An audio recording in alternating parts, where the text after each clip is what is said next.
আসসালামু আলাইকুম ওয়া রাহমাতুল্লাহি ওয়া বারাকাতুহু।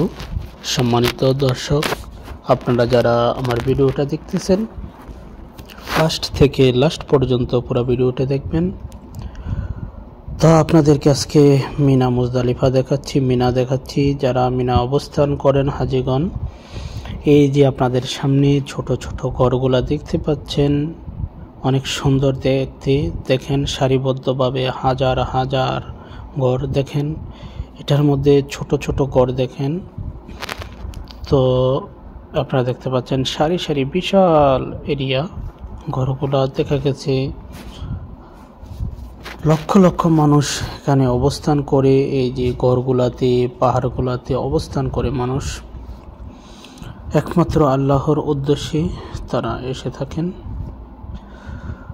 তো আপনারা দেখতে পাচ্ছেন এই যে পাহাড়ের প্রত্যেকটি পাহাড়ের চিপায় চিপায় ফাঁকা জায়গাতে ঘরগুলা দেখুন। পাহাড়গুলোকেও কিছু কেটে সিস্টেম করে রেখেছে, এগুলোতে অবস্থান করে হাজিরা। এই যে উপর দিয়ে ফ্লাইওভার করা হয়েছে রাস্তা চলাচল করার সুবিধার্থে। আপনারা এই পাশেও দেখতে পাচ্ছেন বিশাল এরিয়া, না দেখলে আসলে সৌন্দর্যটা উপলব্ধ করা যায় না। মোবাইলের বন্দি ক্যামেরার মধ্যে আর কতটুকু দেখা যায়, যাই হোক যতটুকুই দেখা যায় আমি আপনাদের সামনে আপনাদেরকে দেখার জন্য এই ভিডিওটা করেছি। তো দেখতে অনেক সুন্দর দেখেন। আসলে আমি ভিডিওটা যখন করেছি তখন কিন্তু সকাল নয়, এই যে বিকাল হয়তো 3টা। দেখেন মনে হয় যে কুয়াশা, কিন্তু আসলে কুয়াশা নয়, রুদ্র, প্রচণ্ড রুদ্র। এই যে পাহাড়গুলোতে দেখতেছেন সাদা সাদা, এগুলো কিন্তু ঘাসগুলা রৌদ্রে সোনালি আকার ধারণ করছে, অর্থাৎ গাছগুলা না মরে বেঁচে আছে আর কি অবস্থায়। আর জানেন তো এগুলা পাথর, আর পাথরের উপর যে গাছ জন্মাইছে এটাই তো বেশি। তো এই পাহাড়গুলা, প্রত্যেকটি পাহাড়গুলা এই অবস্থায় গাছ জন্মিয়েছে। তো দেখেন ঘরগুলা অনেক সুন্দর দেখতে। হাজীগণ এখানে এসে অবস্থান করে, প্রত্যেক তাঁবুতে হাজিরা অবস্থান করে। তবে আরেকটা বিষয় আপনাদেরকে লক্ষ্য করে বলতেছি, যারা বাংলাদেশ বলেন যে স্থান থেকে আসেন, তো অনেকেই জুতা এক্সট্রা নিয়ে আসেন না, এক্সট্রা জুতা নিয়ে আসবেন। অতিরিক্ত এখানে জুতার খুবই প্রয়োজন, কারণ জুতা ছাড়া হাঁটা যায় না। তো বিশেষ করে মক্কা হেরেম শরীফের ভিতরে যখন আপনারা প্রবেশ করবেন, তাহলে তার জুতা নিয়ে প্রবেশ করবেন না, যেহেতু এখানে জুতা না নিয়ে প্রবেশ করাটাই আমি মনে করি উত্তম। তো জুতা বাইরে রাখবেন, যখন বাইরে রাখবেন জুতাগুলো কিন্তু আপনার কিছু বলদিয়ার লোক আছে, তারা আপনাকে সরিয়ে দিবে।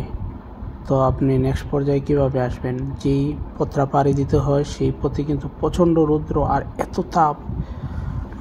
তাপ বলার বাহিরে। তো আমার যে অবস্থা আপনারা স্ক্রিনে দেখুন, আমার পায়ের কি অবস্থা হয়েছে।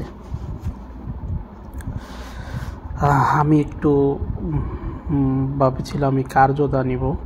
তো দেখেন কথার মাঝে পাহাড়ের নিচে দিয়ে সুড়ঙ্গ, এখান দিয়েও হাজীগণরা প্রবেশ করে পাহাড়ের নিচে। দেখছেন পাহাড়গুলা অনেক, দেখেন গাছালিতে ভরে গেছে, আপনারা দেখতে পাচ্ছেন।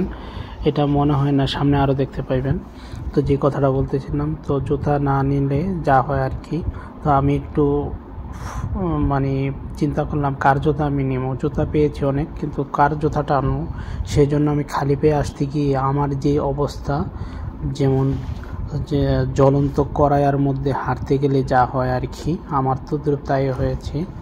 আমি দ্রুত গিয়ে দোকানে জুতা ক্রয় করেছি, কারণ জুতা ক্রয় করার জন্য একটু দোকান অনেক দূরে যাইতে হয়। আমি যাইতে দোকানে আমার পায়ের এই অবস্থা হয়েছে। তো সম্মানিত দর্শক, যারা হজ করতে আসবেন অবশ্যই আপনাদের জন্য জুতাটা অতি প্রয়োজনীয়। এক্সট্রা জুতা নিয়ে আসবেন, স্যান্ডেল নিয়ে আসবেন 2 ফিতার। তো দেখেন কত সুন্দর সবুজ শ্যামল হয়ে গেছে দেশটা, যেটা রাসূল আকরাম সাল্লাল্লাহু আলাইহি সাল্লামের ভবিষ্যৎবাণীর সাথে মিলে গেছে। তো আল্লাহ তাআলা যেন আমার এবং আপনার ঈমান আমল হেফাজত দান করে, সকলে বলেন আমিন।